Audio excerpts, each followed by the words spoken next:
Hi guys, first time saree pre-pleat பண்ண போறீங்களா? After the video உங்களுக்கு ரொம்ப யூஸ்ஃபுல்லா இருக்கும். First time saree pre-pleating business start பண்ணணும் இல்ல உங்களுக்கு நம்ம saree pre-pleating பண்றோம். இல்ல ஆஃபீஸ் போறவங்களா இருக்கீங்க, இல்ல வந்து காலேஜ் போறவங்களா இருக்கீங்க, இல்ல எதனா ஃபங்க்ஷன் போகணும் அப்படின்னும்போது நீங்க வந்து saree pre-pleating-ஆவே எதனா பண்ணிக்கலாம் அப்படின்னு நினைக்கிறீங்களான்னு சொல்லி ரொம்ப இந்த வீடியோஸ் தான் நான் ரொம்ப பேசிக்ஸ் வந்து நான் கவர் பண்ணிக்கிறேன். நான் ஒரு பிகினராக இருக்கும்போது நான் என்னென்ன திங்ஸ்லாம் ஃபேஸ் பண்ணுவோம் அதெல்லாம் வச்சு இந்த வீடியோ வந்து நான் ஆர்கனைஸ் பண்ணியிருக்கேன். ஃபர்ஸ்ட் வந்து ஒரு 5 திங்ஸாக நான் பிடிச்சிருக்கேன். சாரீ பார்ட்ஸ் பேசிக்ஸ் அப்படின்னு. சாரியோட பார்ட்ஸ் என்னென்ன, ஃப்ரண்ட் பார்ட் என்ன, பேக் பார்ட் என்ன, அண்ட் சாரியோட முன்னாடி பார்ட், சென்டர் பார்ட், இது எதுவுமே வந்து ஐடென்டிஃபை பண்ண முடியாது பிகினிங்ல. ஸோ கொஞ்சம் கன்ஃபியூசிங்காக தான் இருக்கும்.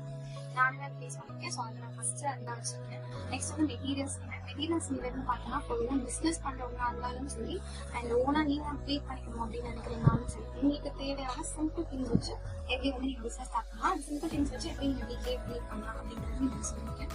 அண்ட் பார்த்தோம் அப்படின்னா சிம்பிள் மெஷர்மெண்ட்ஸ் என்னன்னா ஃபார் போத் 2 பேருக்குமே ஒரு 3 திங்ஸ் வச்சு ஈஸியாக நீங்கள் மெஷர்மெண்ட்ஸ் எப்படி பண்ணுறதுக்காக மெஷர்மெண்ட் டெக்னிக்ஸ் வந்து நிறைய இருக்கு. சிம்பிளா ஒரு பிகினரா இருந்தா, ரொம்ப பிகினரா இருந்தாலும் நீங்க சாரியே ட்ரீட் பண்ண போறீங்கன்னா இருந்தாலும் உங்களுக்கு ரொம்ப ரொம்ப யூஸ்ஃபுல் அண்ட் சிம்பிளா இருக்கும். நெக்ஸ்ட் பார்த்தோம்னா ப்ளீட்டிங் பேசிக்ஸ் என்ன இருக்குன்னா, ஒரு சிம்பிளா ஒரு சாரியை ரொம்ப நிறைய பிளேஸ் வச்சு ப்ளீட் பண்ணாம ஒரு சிம்பிளான பிளேஸ் வச்சு எப்படி வந்து ப்ளீட் பண்ணி அது வந்து சென்டர் பிளேஸ் எப்படி எடுக்கிறது, இந்த பிளேஸ் எப்படி அந்த பல்லு பாட்டிட்டு எப்படி எடுக்கிறது, அண்ட் அதை எப்படி பாக்ஸ் போட்டு சிம்பிளா எப்படி பண்ணலாம் அப்படிங்கிறது சொல்லியிருக்கோம். நெக்ஸ்ட் பார்த்தோம்னா ஒரு பிகினர் டிப்ஸ், அதாவது பிகினர்ஸ்க்கு ஒரு லாஸ்டா ஒரு சில டிப்ஸோட வச்சு